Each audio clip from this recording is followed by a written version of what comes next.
Takže čau, zdravím ťa z Co som nechcel povedať, no.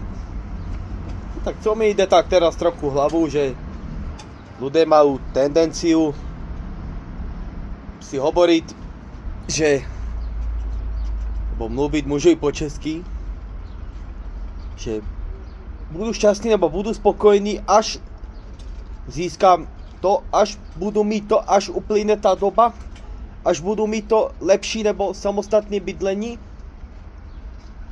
až si najdu to pravou, nebo až budú mít něco, nebo až uplyne nějaká doba po nějakém důležitém termínu, po nějaké zkoušce a vlastně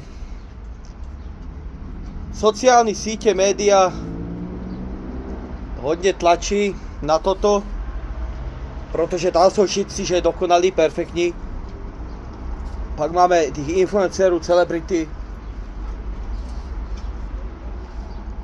který prostě postujou happy fotky a tak. Realita je taká, že každý je šťastný tak, jak si poví, alebo tak, jak prostě si zariadí.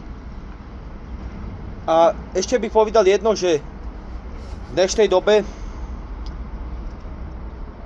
je skôrej proste borec len ten, kdo si užíva, kdo je opak tej dokonalosti, opak tého alfa muža, alfa ženy. Lebo všude vidíme, že buduj zakať si mladý, zakať si to, ale oni ti nepovedia, užívaj si zakať si mladý, užívaj si zakať to. Oni ti nepovedia, že užívaj si furt. Oni ti povedia, že chill, hustle, grind hard, ale ja hovorím, užívaj si, ale aj bav sa pri tom. Zaspávaj si svedomím a bude ti hej.